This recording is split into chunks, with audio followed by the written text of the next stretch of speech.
Bonjour à tous, j'espère que nous nous portons bien par la grâce de Dieu. Sophonie, merci. Donc je vous salue dans le nom de Jésus et c'est une grâce pour moi, un plaisir d'être là. Je vais juste vous demander de m'aider un peu, genre en souriant, pour m'aider à ne pas stresser. Je suis plus habitué à rester derrière, donc c'est pas...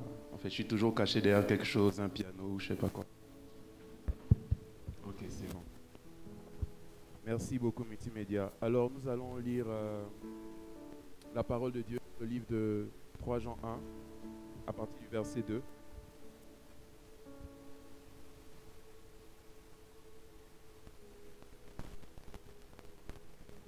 Déjà, pour ceux qui notent, lorsque vous allez mentionner le thème en dessus, ne vous attendez pas à ce que je le donne. J'en ai pas eu, mais on va faire un exercice que je fais souvent, c'est que à la fin d'une prédication, je note mon propre thème. C'est-à-dire qu'une prédication peut parler de plusieurs choses, mais il y a une chose particulière que Dieu voudrait me parler à moi. Et donc, à la fin de la prédication, malgré le thème que le prédicateur a donné, je note un thème à moi. Donc, on va laisser le thème vide parce que je n'ai pas de thème à vous donner. Et chacun y mettra son thème. Alors qu'on parle de la prospérité pour cette nouvelle année et qu'on est dans les caractéristiques de la prospérité, on revient dans ce texte. Bien-aimé, je souhaite que tu prospères à tous égards et que tu sois en bonne santé comme prospère l'état de ton âme. Suivant.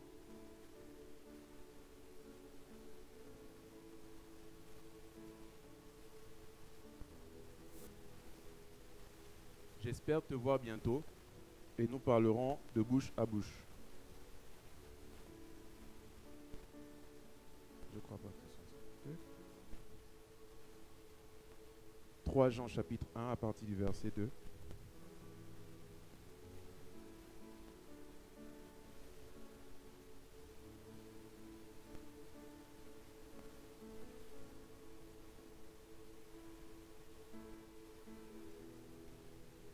Donc je vais lire.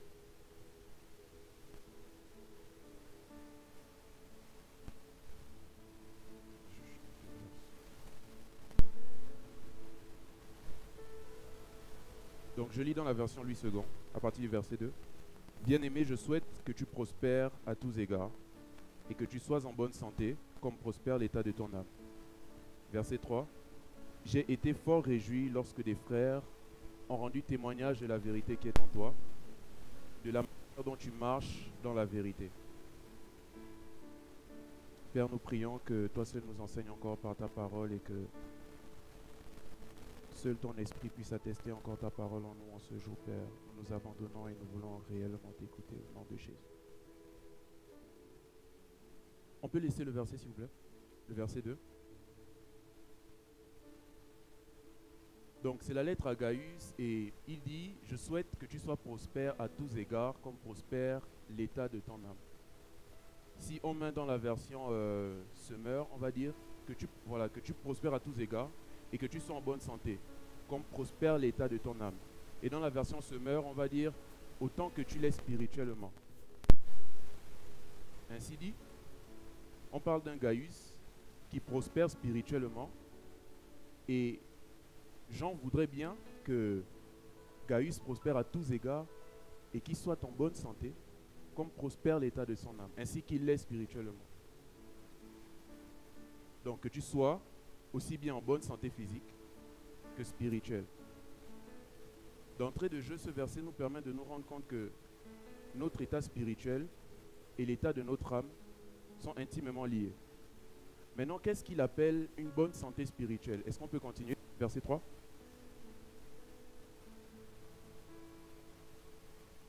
Sois rapide, Jordana.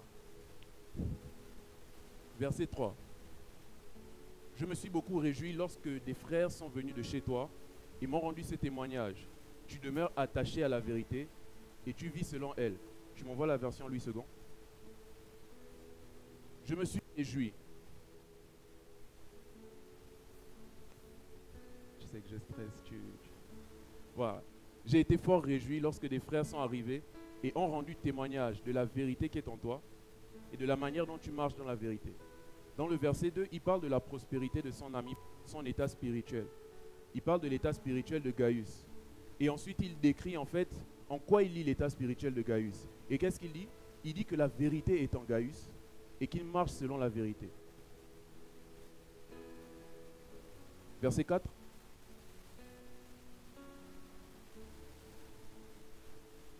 Je n'ai pas de plus grande joie que d'apprendre que mes enfants marchent dans la vérité. 5.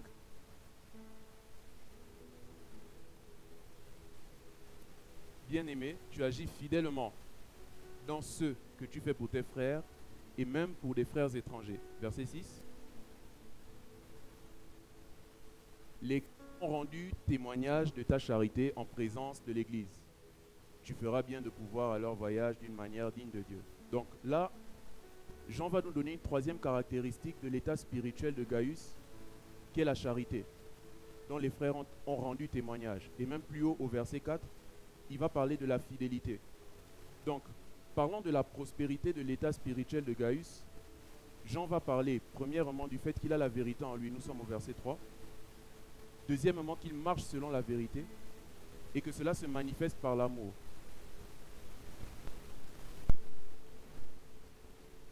C'est ce qui fait prospérer une âme.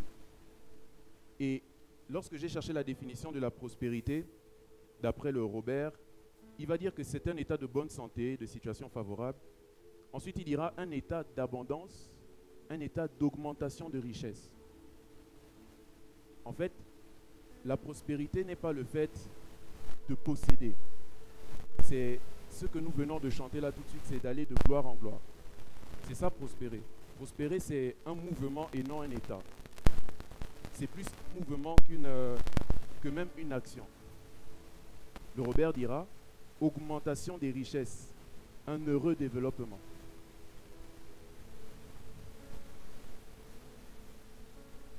Ainsi dit, lorsque Jean dira à Gaius qu'il souhaite qu'il prospère à tous égards comme prospère l'état de son âme, il est en train de dire que je veux que tu grandisses dans tous les domaines. Je veux que tu sois aussi en bonne santé, que tu ailles de mieux en mieux dans tous les domaines, autant que ton âme grandit. Et lorsqu'il donne les caractéristiques d'une âme qui grandit, il va dire que la vérité est en lui, qu'il marche selon la vérité, et que cela se manifeste par l'amour.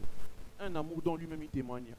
Pas un amour dont lui-même il témoignera, mais dont les gens témoigneront à l'Église. C'est-à-dire que les personnes même qui témoignent de l'amour qui est en Gaius ne sont pas des personnes de l'Église. Et c'est un peu, pas choquant, mais c'est très intéressant parce que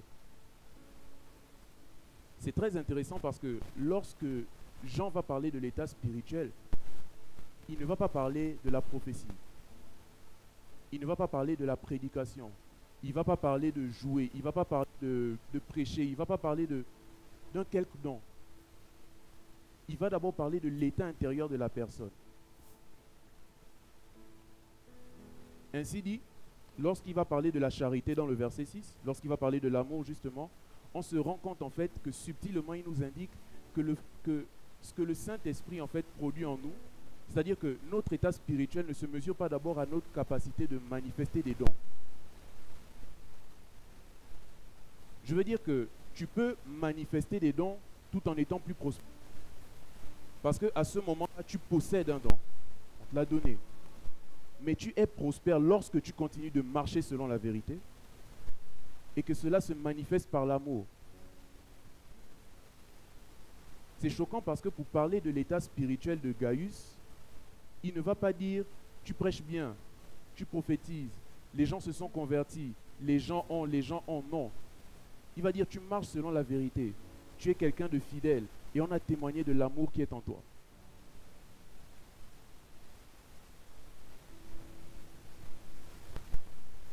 Alors c'est quoi donc grandir spirituellement, réellement et prospérer dans son âme? Parce que, parlant de Gaius, en fait, il va parler d'une vérité qui est en lui. Et il va parler du fait que cette vérité produit la fidélité et produit l'amour. C'est vraiment un peu flou de me dire que je grandis spirituellement et que le fait que je grandis spirituellement produit en moi le fait que je sois fidèle et que j'aime les autres. Je veux dire que, en fait, moi, quand on me dit premièrement grandir spirituellement, je me dis quand je vais dormir, je ne sais pas où, si je suis là, je ferme les yeux, je vois dans vos vies, je sais pas, je vois ce que Faël a fait hier, je vois, je sais pas trop quoi. Je me disais que grandir spirituellement, c'était et puis on tombe là-bas. Non, c'est pas ça. Il parle d'abord d'une vérité. Ouais, j'ai un peu rêvé de faire ça. Donc, on va revenir au versets 5 et 6, rapidement, juste pour qu'on les voit. Cette vérité-là, en fait, qui est en Gaius, produit en lui la fidélité et l'amour. Jordana, si tu es rapide, Jean 3, 16. Jean 16, 13. Jean 3, 16, c'est trop facile. Jean 16, 13. Quelle est donc cette vérité-là qui nous conduit? Quelle est donc cette vérité-là selon laquelle on marche et qui produit en nous l'amour? Quelle est donc cette vérité-là qui nous fait grandir spirituellement, tellement qu'on grandit bien qu'on devrait prospérer partout comme on y prospère? C'est encore Jean qui parle. Quand l'esprit de vérité sera venu, il vous conduira dans la vérité tout entière, car il ne parlera pas de lui-même, mais tout ce qu'il aura entendu, il le dira, il vous annoncera les choses à venir. Il vous conduira dans la vérité tout entière. Ça nous donne un autre élément de réponse par rapport à la croissance spirituelle, du moins par rapport à la prospérité de l'âme dont on a besoin, qu'on souhaite. C'est que on ne fait pas que marcher selon la vérité, après qu'on l'ait en elle. Nous sommes conduits dans la vérité par quelqu'un qui est justement l'esprit de vérité. Excusez-moi.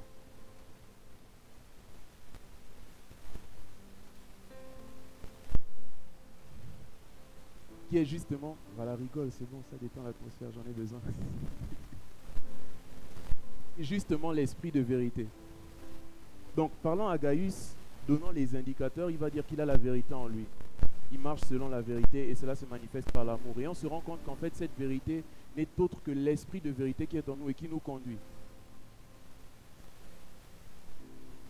Ainsi, la prospérité de l'âme ne résulte que d'une collaboration avec l'Esprit de Dieu.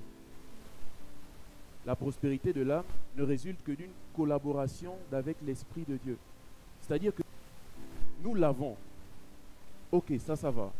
Mais après, il faut marcher selon lui, du moins se laisser conduire par lui. Rappelons-nous que la prospérité, c'est plus un mouvement qu'un état. Parce que nous avons tendance à dire, lorsqu'on voit quelqu'un, je vois Faël et tout, là il a... Le frère Faël va arriver, il a un iPhone, je ne sais pas, le dernier là, le 16 Pro Max et tout, je fais waouh, c'est beau, tu es prospère. Mais prospérer, ce n'est pas posséder. Du moins, ce qui est visible n'est que le signe du mouvement. Je veux dire que si je marche dans le désert, au fur et à mesure que je marche, j'amasse de la poussière. Et c'est un peu cette image à la prospérité. Plus on avance, plus on ramasse de la poussière. Et donc, ce qu'on voit n'est que le signe du fait qu'on avance. Donc, la prospérité, en fait, la prospérité de l'âme n'est qu'une collaboration avec le Saint-Esprit. Et beaucoup diront la relation avec le Saint-Esprit, relation avec Dieu. On entend ça très souvent et je vous promets que c'est l'une des choses qui m'a beaucoup troublé. Je me demandais c'est quoi avoir une relation avec le Saint-Esprit, avoir une relation avec un esprit. C'est quoi? Oh, ma relation personnelle avec Dieu. J'entendais beaucoup ça. Il y a quelqu'un que ça a troublé ici comme moi? Ah, merci, moi mes frères du multimédia. Chose de troublant parce qu'on te dit qu'il y a Dieu que tu ne vois pas, qui vient en toi par l'esprit que tu ne vois pas. Tu dois croire que l'esprit est là. Mais non seulement que tu crois qu'il est là, tu dois croire que tu es en relation avec lui. En gros, tu as un ami imaginaire. Parce que c'est clairement ce qu'il nous dit. L'esprit de vérité, on ne le sent pas. C'est pas palpable. On doit marcher selon lui. C'est bon?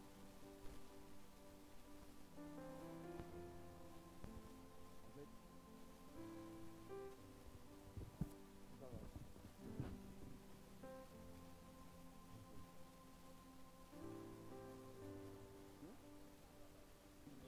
Ok.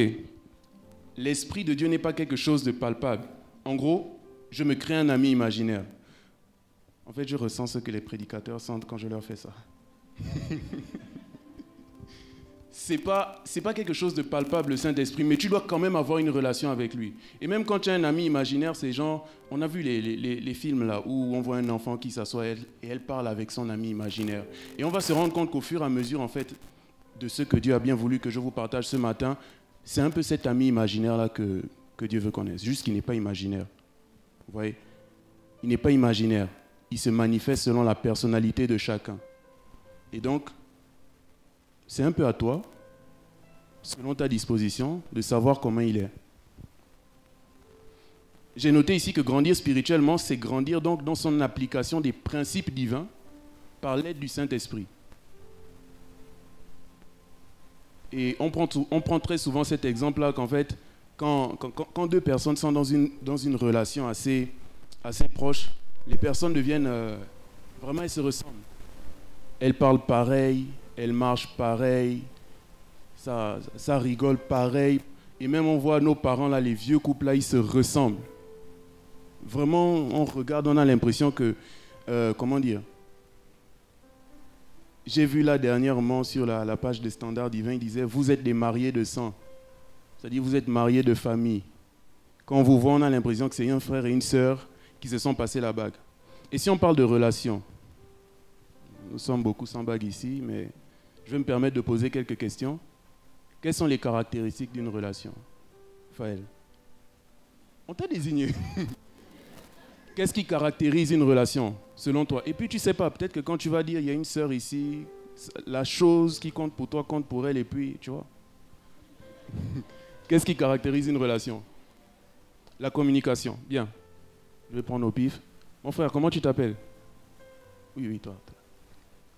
Pardon? Michael. Waouh, c'est beau. Alors, Michael, mais ne ris pas, c'est beau. Qu'est-ce qui caractérise une relation? Oui, d'après toi. Les sœurs, écoutez. L'assurance. L'attirance.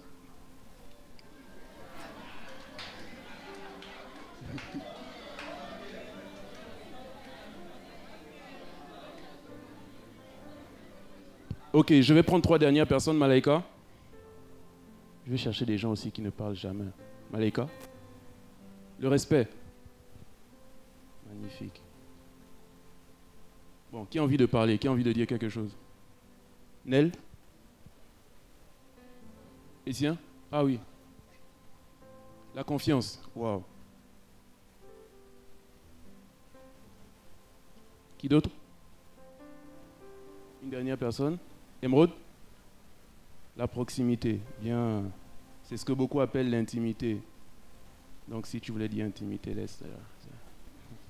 Bon, une dernière personne quand même. Oui? La compréhension. Waouh.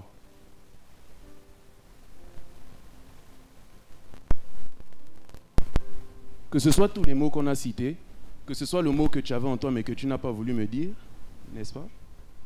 En fait, nous allons nous rendre compte que toutes ces caractéristiques de relation-là, nous pouvons les retrouver dans notre relation avec le Saint-Esprit. Et donc, en nous-mêmes, nous aurons l'assurance que la collaboration avec le Saint-Esprit est une relation. Une relation, c'est quelque chose, du moins c'est une collaboration entre deux personnes qui se connaissent elles-mêmes d'abord et qui se connaissent mutuellement. Donc, gardons bien les mots là en tête, hein, ça viendra par la suite. Jérémie 1,5. Non, attends.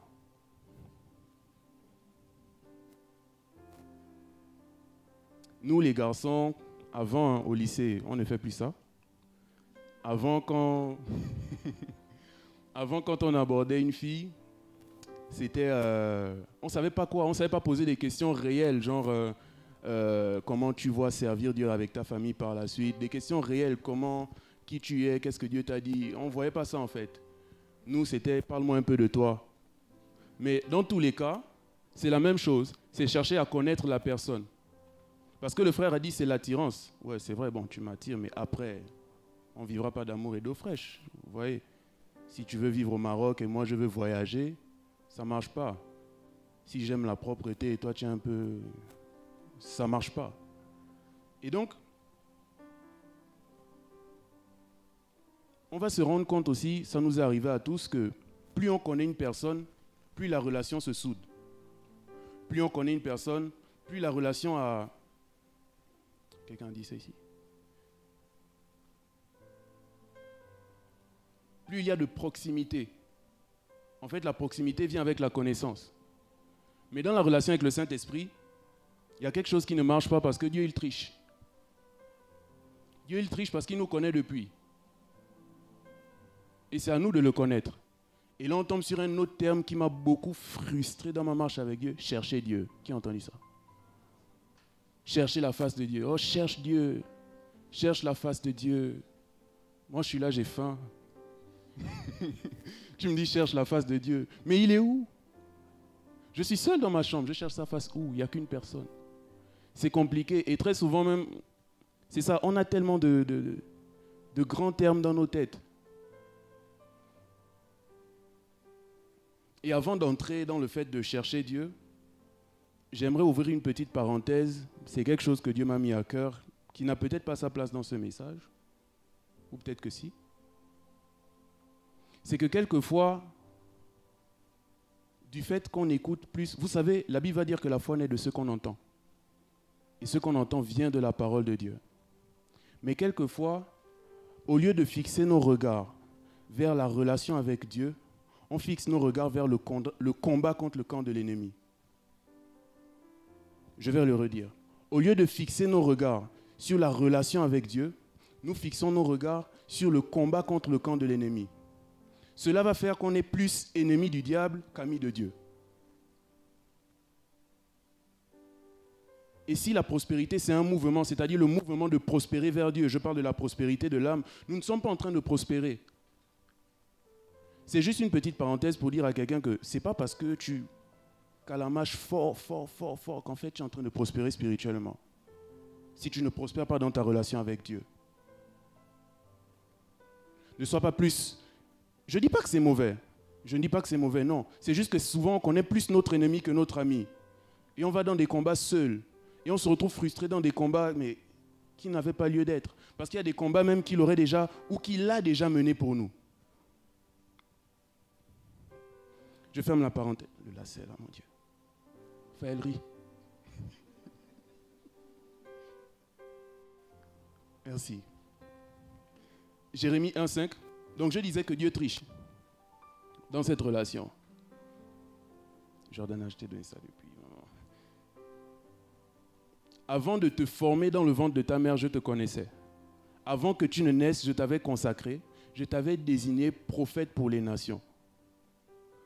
Cela dit, avant même d'avoir l'ami en question, Dieu il te connaît déjà. En fait, c'est moi qui dois faire l'effort de connaître la personne. On va faire ça plus simple. Bro, je vais parler aux frères et puis les sœurs pourront s'imaginer. Bro, imagine-toi, tu pars parler à une sœur, tu lui parles, sérieusement. Tu sors ton plus grand français. Et elle te dit, écoute, le français que tu sors là, arrête. Je sais que ça, c'est tous les mots que tu maîtrises. Donne-moi ton vrai français. En fait, et tu continues et elle te connaît vraiment. Tu es arrivé, tu es sapé, elle te dit, je sais que c'est ta vraie chaussure, c'est ta seule chaussure, je sais. En fait, c'est un peu ça Dieu, en fait. Lorsqu'on vient à Dieu, on essaie de le découvrir et on essaie de se déployer pour le découvrir, mais il nous connaît déjà. Il va dire qu'avant même qu'on ouvre la bouche pour parler, il connaît les paroles qui sont dans notre cœur. Et donc, la partie où il est méchant, ce gars, d'où on dit chercher la face de Dieu, c'est qu'il nous connaissait déjà, mais deux, quand on va à lui, il se cache.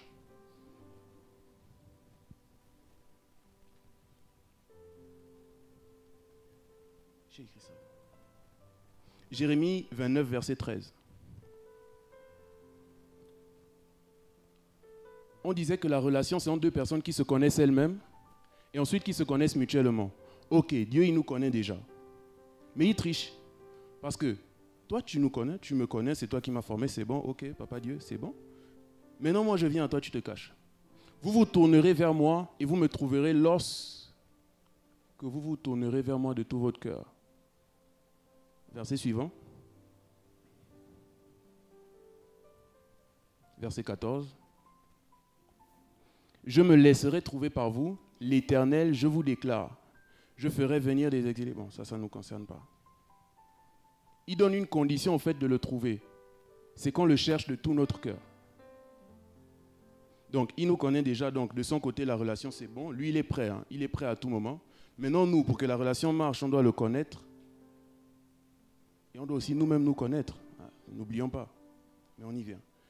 On doit le connaître. Mais quand on vient, il nous donne une condition, c'est le chercher de tout son cœur. Et le chercher de tout son cœur, c'est aussi simple que ça nous est forcément arrivé un jour, hein, où on est au salon, on se lève, on va à la cuisine, et puis, je suis venu chercher quoi? À tout le monde, c'est arrivé.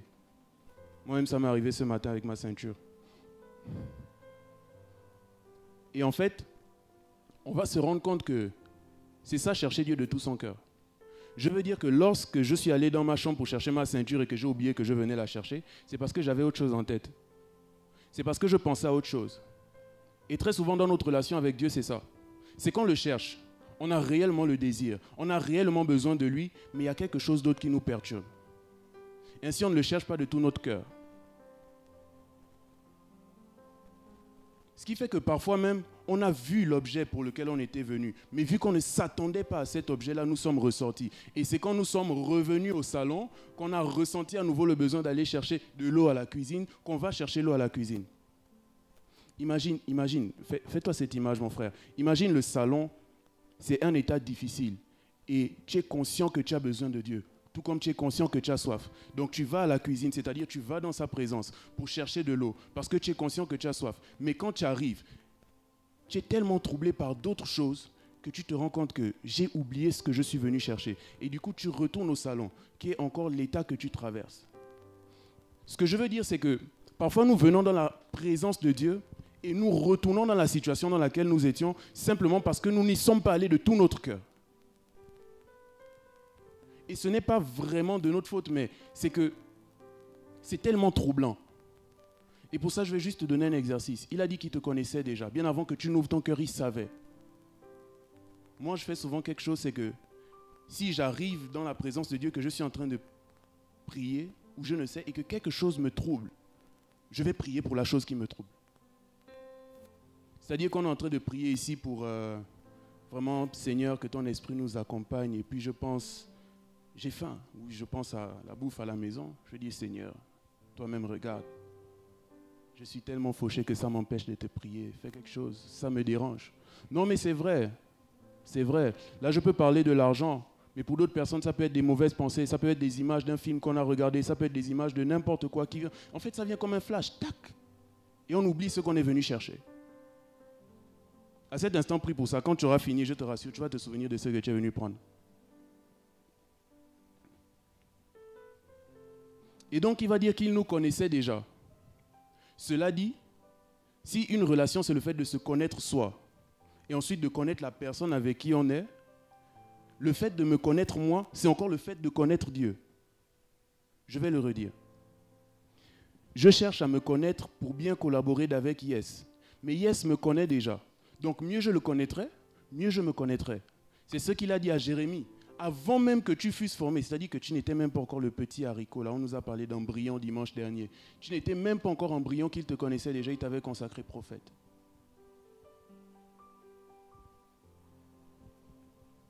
D'où l'importance de grandir.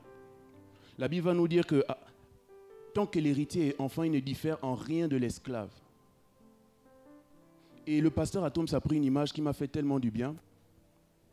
Je n'ai jamais autant bien compris ce verset.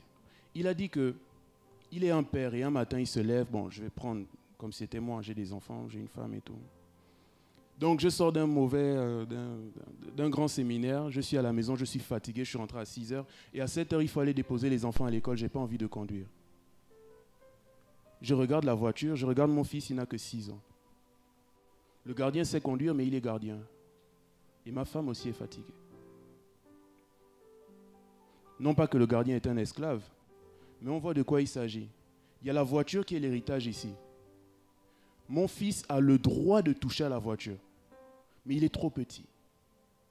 Et il y a le gardien, en fait, qui peut toucher la voiture, qui est assez grand, mais il n'a pas le droit. Est-ce qu'on suit? Ainsi dit, on a deux personnes pour un même héritage. Les deux personnes ne peuvent pas y accéder, mais pour deux raisons différentes. D'où l'importance de se connaître. Parce que j'ai envie de dire en même temps que si jamais le gardien s'efforce d'apprendre à conduire, ou du moins s'efforce de montrer à son patron qu'il sait conduire, ça ne marchera pas.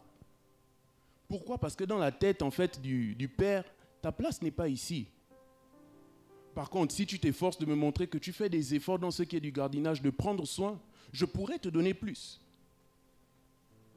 De même, l'enfant, s'il fait des efforts dans son apprentissage, dans le fait de grandir, il pourra rentrer très tôt dans ce qu'il lui faut. Et donc, quelle sera la solution? C'est que je vais sortir, aller prendre un taxi. Bon, là, c'est moi qui complète, c'est plus le pasteur Atoms. Je pars, je prends un taxi et je vais faire prendre le taxi à mon enfant pour qu'il aille. Vous savez, quelquefois, les gens de dehors, qui sont hors de la maison, profitent des avantages de la maison parce que nous n'avons pas assez grandi. 1. 2, parce que nous ne sommes pas à notre place.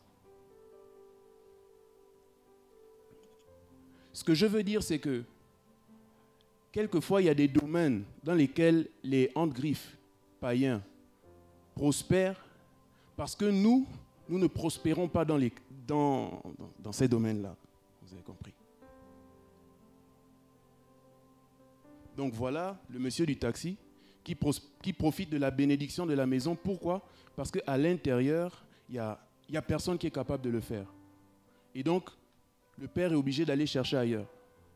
Quelquefois, Dieu va susciter quelqu'un d'autre juste parce que tu n'es pas prêt. Juste parce que tu n'as pas assez grandi. Et peut-être même on va prendre un chauffeur parce que tu es trop petit. Et quand on a pris le chauffeur, on lui a signé un contrat de 1 an. Et peut-être que dans 1 an, tu es capable de conduire. Ou peut-être que dans 3 mois, tu es capable de conduire. Mais tu seras obligé d'attendre les 1 an parce qu'on a suscité quelqu'un d'autre. C'est le contrat de Dieu avec quelqu'un d'autre.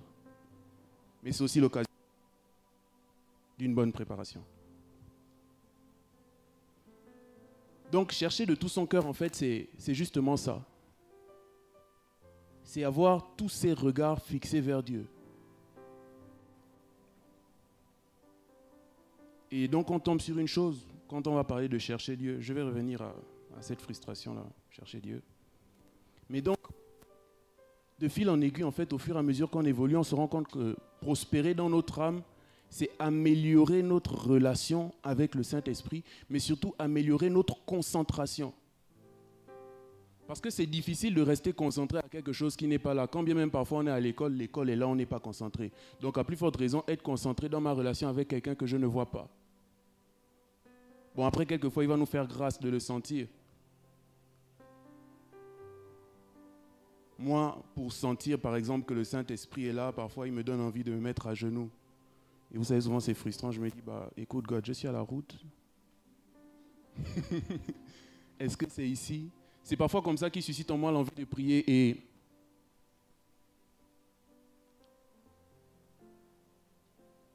oui. Parlons de la relation.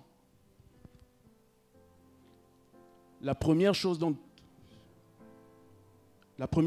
on se rend compte dans une relation, c'est qu'elle nous apprend à nous connaître nous-mêmes. Et là, je parle de la relation avec le Saint-Esprit, d'accord? Et te connaître toi-même, c'est d'abord te dire où tu es et ensuite te dire où tu devrais être. Je vais le redire. C'est te dire où tu es et te dire où tu devrais être. De ce fait, les premiers signes de la relation avec le Saint-Esprit, la Bible va nous dire qu'il convainc de justice, de péché et de jugement. Le premier signe de la relation avec le Saint-Esprit, avant même le toucher, avant même l'envie de te mettre à genoux comme moi ou je ne sais, le premier signe, c'est qu'il te remet en question. Lorsqu'il te dit où tu es, il te donne ton état. Il te dit là où tu devrais être. C'est ainsi que je vais paraphraser, mais Jésus pourrait dire, Vous devriez déjà être à la nourriture solide, mais je dois vous donner du lait. Encore une fois, la nourriture solide est déjà en Jésus, c'est là. Mais tu es trop petit, je ne peux pas te la donner. C'est à toi de grandir pour la prendre. Ainsi dit, la prospérité, tout ce pourquoi nous prions, tout ce que nous voulons, tout ce que nous voyons existe déjà. C'est à nous de grandir pour les saisir. Et encore grandir dans le bon couloir. Donc, après avoir... Frère, si comme moi, je l'ai été un jour, aujourd'hui tu es frustré du fait de ne pas avoir une relation avec le Saint-Esprit. Aujourd'hui, tu es frustré de ne pas pouvoir l'entendre, de ne pas pouvoir le sentir comme certains. Et parfois, tu vas te dire, écoute, c'est du cinéma. Laisse-moi te dire que le simple fait que tu te remettes en question, le simple fait que tu te rendes compte que ça, ce n'est pas moi, ça, ce n'est pas normal, c'est le premier signe de la relation avec lui. Il est en train de te dire qui tu es. Donc, grandir spirituellement, c'est améliorer notre relation avec lui et surtout notre concentration dans cette relation. Et je vais terminer avec 2 points. Ce sera 2 petites exhortations pour améliorer non seulement notre relation, mais aussi notre concentration dans cette relation. La première chose, c'est la prière intentionnelle. Pour reprendre l'image d'aller chercher quelque chose, c'est déjà dur d'arriver dans la pièce et me dire « je ne sais plus ce que je suis venu chercher ». Mais c'est encore plus dur d'arriver dans la pièce et ne même pas savoir ce qu'on est venu chercher. Cela dit, si je viens dans ma chambre et que je ne cherche rien, je pourrais voir quelque chose dont j'ai besoin, mais je ne prends pas. Est-ce qu'on suit? Je veux dire qu'il y a des prières souvent que nous faisons à Dieu qui font en sorte qu'il nous exauce, mais on ne se rend pas compte parce qu'on ne sait même pas ce qu'on a demandé.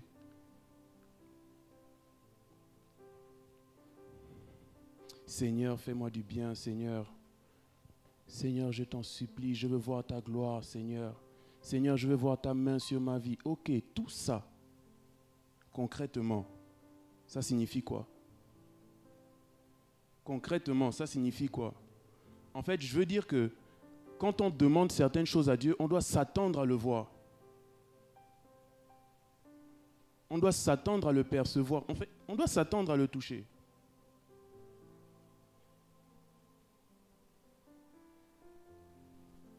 La prière intentionnelle, en fait, fixe des résultats à ce qu'on demande. Et si ce qu'on demande n'est pas dans la volonté de Dieu, il va s'arranger à ce qu'on comprenne que ce n'est pas dans sa volonté et que voici ce qui est réellement dans ma volonté et que tu obtiendras.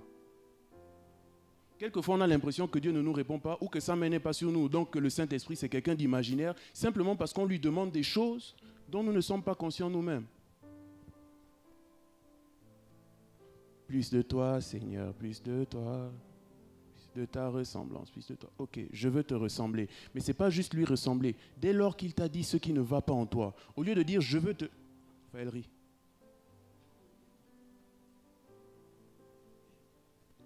Au lieu de dire je veux te ressembler, ce serait plutôt dire Seigneur, j'ai un problème avec la colère, j'ai un problème avec, je ne sais pas, avec la tristesse. Parce qu'on parle beaucoup de colère, mais il y a des gens qui ont un problème avec la tristesse. Qui est là? Moi, je l'ai été. En fait, c'est-à-dire qu'à un moment donné de ma vie, j'aimais tellement la tristesse. Et au lieu de prier, Seigneur, je veux plus de toi, c'est Seigneur, tue cette tristesse en moi. Et le jour où je verrai que la tristesse a disparu, je me rendrai compte en fait que c'est Dieu qui l'a fait. Parce que sinon, un jour, je peux juste être en train de prier, Seigneur, fais-moi du bien, Seigneur, fais-moi du bien, et il va faire disparaître la tristesse. J'aurai l'impression que j'ai juste grandi, ou que j'ai juste guéri d'une blessure. En temps, il a agi. Après quoi, il y a le fait d'avoir une discipline de prière. On parle d'améliorer la relation et de rester concentré. Donc, non seulement une discipline de prière, mais une discipline personnelle. Il y a quelque chose de fou que Dieu m'a fait réaliser. Je peux vous partager. Un moment, j'allais chez moi, je m'enfermais dans ma chambre et je priais, Seigneur, vraiment, j'ai besoin de te sentir, je me sens trop seul, je me sens vraiment seul, vraiment j'ai besoin de toi. Je ne sais pas comment, mais il m'a mis à cœur, à moi, de ranger ma maison. Comment on fait chez nous? Il m'a mis à cœur de ranger ma maison. Et ensuite, il m'a expliqué ceci. il m'a expliqué à moi que, étant donné que je suis quelqu'un, j'aime la propreté, j'aime quand c'est propre, le fait de voir ma maison sale produit en moi un sentiment d'échec. Et ce sentiment d'échec-là prévaut lorsque je vais prier. Donc, le fait que ma maison soit sale me met déjà dans une mauvaise condition pour prier. Ce n'est pas lui que ça empêche d'agir, non. C'est moi-même que ça empêche d'aller vers lui. Et donc, il m'a dit, range ta maison pour ne pas avoir l'impression que tu as échoué dans ta cuisine, que tu as échoué ici. Parce que quand je vois ça, m'énerve. Mais je m'enferme dans ma chambre. Et quand je suis dans ma chambre, au moins là, c'est propre. Je ne vois pas le reste. Je suis là pour chercher Dieu. Mais Dieu veut que je me trouve moi. Et donc, il me dit, sors. Ce qui fait que pour quelques personnes qui sont venues chez moi, qui me connaissaient avant et qui me connaissent maintenant, de nature, je suis très boucanier. Vraiment, bon, pas je suis, j'étais. J'étais vraiment quelqu'un qui fout le bazar. Je jette tout partout. Mais quand j'ai l'occasion, vraiment à la moindre occasion, je range pour me sentir bien. Et ça me permet de prier. Et dans la discipline, il y a ça. Et pour moi, ça peut être ceci, mais pour toi, ça peut être autre chose qui te perturbe. Ça peut être scroller sur les statuts TikTok. Hier, Nissi, excuse-moi, mais Nissi, moi, j'ai mis en sourdine ces statuts depuis. En fait, Nissi a des statuts tellement drôles que quand on regarde les statuts de Nissi, on a envie d'aller scroller. Et vu que j'étais dans une période où je devais être concentré, je me suis coupé de ces statuts. Mais c'est justement ça la discipline. Bien avant la discipline de prière, c'est la discipline personnelle, quelque chose qui me permet de rester concentré dans ce que je fais, de rester concentré dans ma recherche. Et après, on va parler du jeûne. Pourquoi le jeûne? Voilà une autre chose qui m'a frustré. Vraiment, je remercie Dieu. Le jeûne m'a frustré parce que j'avais l'impression qu'en vrai, c'était la grève de la faim. Je ne comprenais pas le mécanisme entre le fait d'avoir faim, d'avoir soif, et je ne comprenais pas le rapport, en fait, et trouver Dieu. Les gens me disaient, quand tu t'abaisses, il s'élève.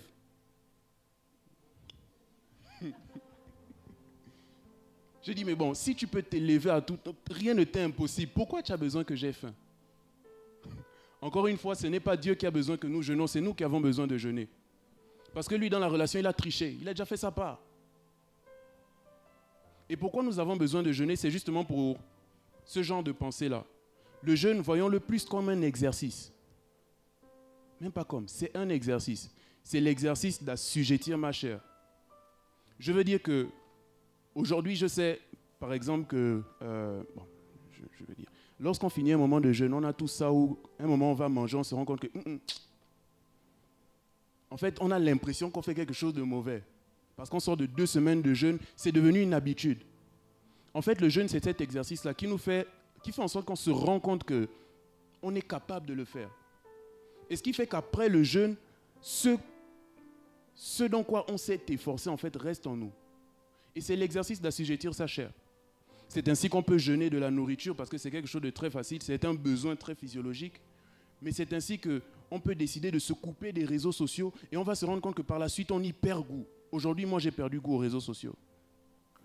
Mais pour ceux qui me connaissaient avant, moi, je scrollais, j'étais tout le temps. Mais aujourd'hui, j'ai perdu goût. Et j'ai repris goût, par exemple, à la lecture. Ce que je veux dire, c'est que le jeûne est un exercice qui nous est bénéfique à nous. Ce n'est pas tant seulement que ça tue notre chair, non, c'est que nous-mêmes, nous sommes conscients qu'on prend maîtrise de nous. Et c'est ainsi que la Bible va nous dire que le fruit du Saint-Esprit, c'est la maîtrise de soi. Comment ça, c'est moi qui jeûne, mais le fruit du Saint-Esprit, c'est la maîtrise de soi? Parce que quand je jeûne, je ne suis pas seul, je suis avec le Saint-Esprit. Ainsi dit, le deuxième point pour que le jeûne marche, ce n'est pas juste de s'abaisser, mais c'est de s'abaisser pour prendre quoi? Je veux dire que moi, je sais que, on va dire que le cerveau est un organe noble. Je vérifie si je ne suis pas en train de bouffer le temps. 3 minutes, waouh. On va dire que le cerveau est un organe noble qui ne consomme que du glucose. Moi, Olivier, je sais que quand j'ai faim, je ne réfléchis pas bien. Quand j'ai faim, quand j'ai sommeil, je ne réfléchis pas bien. Du coup, je sais que si j'ai une idée claire, c'est l'idée de Dieu. Et ça me permet de faire en sorte que je me suis tellement habitué pendant 2 semaines de jeûne, pendant 3 semaines de jeûne, à sa voix à lui plutôt que la mienne, que lorsque je sors du jeûne, je sais la reconnaître même au milieu de ma voix. Et c'est ça l'exercice du jeûne. Donc ce n'est pas la punition, c'est vraiment pas la punition. Mais c'est quelque chose d'intentionnel, encore une fois, pour aller chercher cette relation-là et nous chercher nous-mêmes dans cette relation. On a vu hein, les mariés qui s'aiment beaucoup là sur les réseaux. Je t'aime beaucoup, ma chérie. Tu rends ma vie meilleure. T'es mon soleil, tu illumines mes nuits. Mais c'est vrai, c'est la même chose avec Dieu, en fait. Après quoi, il y a le fait de prier avec les autres et prier pour les autres. Si tu as du mal à prier pour ta situation, tu auras plus de facilité à prier pour la situation de l'autre. Je m'explique, je suis fauché. Pourquoi il parle beaucoup de la fauche? Bon, il y a beaucoup de boursiers dans la salle. C'est compliqué. Je suis triste et Neige est triste, par exemple. Si j'ai du mal à prier pour ma tristesse, j'aurai plus de facilité à prier pour la tristesse de Neige. Pourquoi? Parce que je sais ce qu'elle ressent. Prier avec les autres et prier pour les autres. Pourquoi prier avec les autres? Parce que lorsqu'on prie avec les autres, on s'édifie, on entend de ces choses. Pour reprendre le cas de Neige. Bon, pas de Neige. Je connais une sœur, quand elle prie, je vous promets, quand elle prie, on a vraiment l'impression qu'elle est en train de parler avec quelqu'un. En fait, parfois elle peut même prendre une position, non, c'est pas sérieux. Tu sais que, mais vraiment on a l'impression qu'elle est en train de se disputer avec quelqu'un, mais qu'est-ce qui se passe? Et sa prière m'édifie parce que si je suis plus dans la prière, Seigneur, montre-nous ta gloire, je me rends compte qu'il y a quelqu'un qui a une prière de conversation et ça m'édifie. Et sans parler de ceux qui prient avec les versets de prière, là, moi plusieurs fois ça m'est arrivé, hein, je suis en train de prier, quelqu'un dans sa prière a sorti le verset dont j'ai besoin, j'ai dit oui Seigneur, ce qu'il a dit là en fait, c'est ça.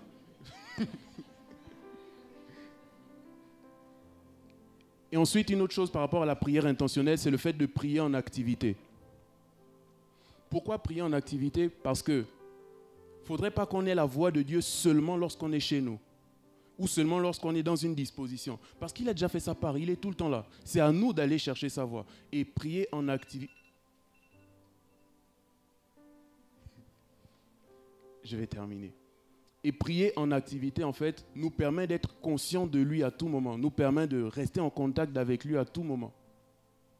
Et même dans des données futiles, je peux vous promettre, même des données futiles comme prendre le taxi. Chez moi, pour prendre le taxi, il y a la gauche, il y a la droite, et c'est vraiment pile ou face. Parce qu'on peut arriver à ce carrefour-là et voir l'autre carrefour, là-bas, il y a le taxi. Donc, je fais un exercice simple. Et c'est mon témoignage. Je descends des escaliers, je dis, Seigneur, je vais où? Simple, simple. Et un jour, je devais aller rencontrer quelqu'un en urgence, il m'a dit, va à droite. J'ai dit, tu es sûr? Oui. Ok, va à droite. Ne t'en fais pas, frère. De toute façon, c'est flou dans ta tête là. C'est comme ça, c'est flou avec nous. On croit seulement. C'est pas qu'on entend une voix, non. Si ce n'est pas ton cas, ne t'en fais pas. De toute façon, tu te rends compte que, comme on dit, la petite voix là, c'est pareil. Donc je vais à droite et je ne suis pas sûr que je dois aller à droite. J'arrive, il n'y a pas le taxi. Je fais, hey God, est-ce que je me suis encore trompé? Est-ce que j'ai encore fait une erreur? Et après, tac, je vois une voiture rouge, mais ce n'est pas ma voiture, c'était le Président Yannick. Et Président Yannick, si vous savez, c'est Hamilton. Donc, si tu as réussi à croiser Président Yannick, c'est que tu étais dans le bon timing. Et vous voyez que le fait de prier en activité, le fait de prier en marchant m'a permis d'être dans le bon timing. Et c'est la même chose. Ça ne peut pas être seulement pour prendre le taxi, ça peut être pour autre chose. Ça peut être pour aller déposer un dossier. Parfois, tu marches, tu as ton CV et puis il va te dire, monte un peu là-bas. Monte d'abord. Tu essaies de voir juste à quoi ça ressemble. Juste va. Et souvent, ce n'est pas clair. Hein? Ce n'est pas juste va et ensuite. Non. C'est va et je te dirai. C'est tout. Donc, pour ne pas nous embrouiller la tête, il va te dire, va d'abord. Quand tu arrives, je fais quoi? Fais ça. Quand tu arrives, je fais quoi? Fais ça. Et plus on est habitué à cela, encore une fois, plus il y a ce qu'on appelle la confiance. Qui a parlé de confiance? Après quoi, deuxième exercice, c'est l'écoute active. Encore une fois, s'attendre à écouter Dieu. La Bible va nous dire qu'il parle tantôt d'une manière et tantôt d'une autre. Mais c'est l'homme qui n'y prête pas attention. Pour revenir à Jean 16, 13, la Bible va nous dire que le Saint-Esprit nous conduit dans ce qu'il a déjà entendu. Donc Dieu a déjà parlé et c'est à nous d'écouter ce qu'il a déjà dit. Mais nous écoutons par rapport à notre disposition. Et le prophète Habakkuk dira, je me tiens à la brèche pour voir ce que Dieu me dira. Quelqu'un a lu le verset là? Ok, donc je ne mens pas parce que j'ai perdu la référence. Donc je me tiens à la brèche pour voir ce que l'Éternel me dira. C'est-à-dire que Dieu veut nous parler parce qu'il a déjà dit, mais c'est par rapport à notre disposition. Habakkuk se tenait à la brèche, par exemple. Donc, était disposé à voir. Est-ce qu'il y a des gens ici à qui Dieu a déjà parlé par des odeurs? Il y a des gens ici? Des odeurs, non? Bon, par le frisson. Le frisson. Ou bien, je marche et tout à coup, je pense à quelqu'un. En fait, toutes ces manifestations-là, c'est juste l'endroit où nous sommes disposés à capter ce que Dieu a déjà dit. Vous voyez un peu? Nos systèmes de micros là, vous avez vu, il y avait un micro noir, il y a ça, et c'est le même récepteur. En gros, le récepteur, il est là, mais il y a plusieurs canaux pour y accéder. Est-ce qu'on suit? Ainsi dit, lorsque Dieu a parlé, il y a plusieurs manières pour nous de le percevoir. Mais nous devons être actifs à l'écouter. Pratiquer une écoute active, c'est-à-dire je m'attends tout le temps à la voix de Dieu. C'est que je sais que quand je ferai ça, il doit y avoir la voix de Dieu. Je ne peux pas le faire s'il n'y a pas la voix de Dieu. Et tellement je m'y attends qu'au moindre signe, je veux dire, est-ce que c'est Dieu? Non. Est-ce que c'est Dieu? Non. Est-ce que, jusqu'à ce que je dise oui. De toute façon, c'est dit là, c'est forcément lui, je le reconnais.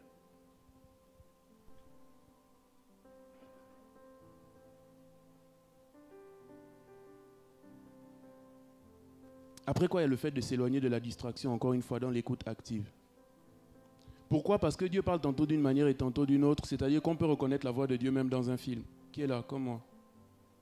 C'est-à-dire que je dois vous partager un témoignage. Un soir, je n'allais pas bien. J'allais vraiment pas bien. Je suis allé à 2 heures au terrain de basket. Vous en faites pas, le terrain au milieu de la route. De toute façon, donc, en cas de je cours. Il y aura forcément une voiture, etc. Mais à 2 heures, j'étais au terrain de basket et je shootais. Et je vois un monsieur qui marche aussi à 2 heures. Il est habillé en rouge. Il marche et il entre au terrain. Il entre au terrain, il me demande c'est quoi ton problème? Je dis écoute, pour ceux qui jouent au basket, quand je shoot les pieds au sol, ça va. Mais quand je fais un jump shoot, c'est-à-dire je shoot en sautant, ça n'entre pas. Et il me conseillait par rapport au shoot. Mon problème c'était quand je fais ça comme ça marche, mais comme ça ne marche pas. Et en fait, l'état dans lequel je me sentais, c'était que, Seigneur, j'arrive à faire, je ne vais pas vous dire, j'arrive à faire telle chose, mais telle chose, ça ne marche pas. Et lui m'a conseillé par rapport au basket, mais j'ai compris la solution à mon problème. Je ne sais pas quel était le rapport entre le problème, 1, de relations humaines, et 2, de là ça. Donc, 1, des relations humaines, 2, de l'argent, mais au basket, genre, mais vraiment au terrain de basket. Et le gars, quand il a fini de m'enseigner ça, il est sorti. Et à cet instant, je me suis dit, waouh, non, c'est bon. En fait, je ne suis pas venu pour me défouler. Je l'ai écouté. Je suis sorti, j'ai démarré la voiture. Je suis rentré. Tranquille, ce jour-là, j'avais joué mon meilleur basket sur ce terrain. Vraiment, j'ai joué mon meilleur basket. Il m'a enseigné à travers de quelqu'un qui passait juste par là, pendant que je shootais par là, à 2 heures. Et qui sait? On peut se poser une question. Est-ce Dieu qui m'a envoyé au terrain? On voit que Dieu triche. Il y a quelqu'un qui a parlé de l'attirance. Bro, j'ai oublié le beau prénom. Michael. Les sœurs ont retenu un Michael. Michael a parlé de l'attirance. Mais c'est vrai en plus. C'est Dieu qui m'a attiré au terrain. Si ce n'était que moi, j'aurais pu rester là. En fait, la première chose qu'il m'a dit, c'est écoute, toi tu es comme ça, et pour que ça passe, il faut que tu fasses quelque chose, il faut que tu te défoules. Et je suis parti dans la mesure où je vais me défouler par rapport à ce que Dieu m'a dit. Et quand j'arrive pour me défouler, Dieu me parle. Et quand il me parle, c'est bon, c'est fini. Vous voyez, c'est encore les étapes. Va au terrain, j'arrive au terrain, shoot. Je shoot, le gars il entre. Quel est ton problème? Mon problème c'est ça. Écoute, voilà la solution. J'ai démarré, je suis rentré. Facile. Donc, quand un frère va vous raconter ça, pour ceux qui n'ont pas une très grande intimité avec le Saint-Esprit, il va vous dire, non, un jour j'étais chez moi et Dieu m'a dit d'aller au terrain de basket. Et au terrain de basket, il m'a parlé au travers d'un frère qui jouait. Non, quand j'étais à la maison, il ne m'a pas dit, va, je vais te parler. J'avais juste envie d'aller au terrain, donc parfois il peut parler par une envie. Donc, s'éloigner de la distraction pour terminer, encore une fois, je crois qu'on a touché le point plus haut. Encore une fois, je n'avais aucun thème. J'ai vraiment pas trouvé de thème à cette prédication. Mais on va prendre une petite minute où chacun va écrire son thème. Et ceux qui ne notent pas, se le dire. Et par rapport à ce thème, par rapport à ce que Dieu t'a dit, tu vas prier. Parce que je vais prier par rapport à ma relation. Chacun d'entre nous pourra prier par rapport à sa relation, mais ce n'est pas la même chose. Ce n'est pas les mêmes défis. Ce n'est pas les mêmes challenges.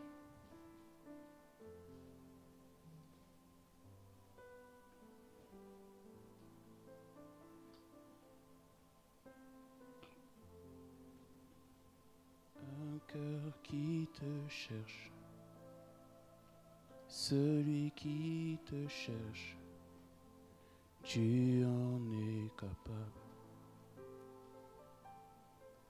Tu sais satisfaire celui qui te cherche. Celui qui te cherche, tu en es capable. Père, la Bible va dire d'ailleurs que tu peux créer en nous le vouloir et le faire, Père. Tu sais satisfaire. Père, le simple fait de me rendre compte de mon état, le simple fait de me rendre compte de là où je suis, de comment je suis, suffit à ce que je te cherche pour me retrouver. Ah.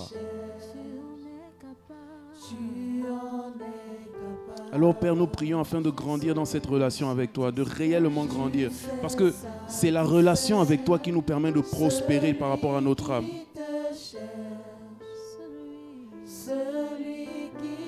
C'est la relation d'avec toi qui nous permet de prospérer par rapport à toi, oh Dieu. Tu sais satisfaire celui qui te cherche, celui qui te cherche, tu en es capable.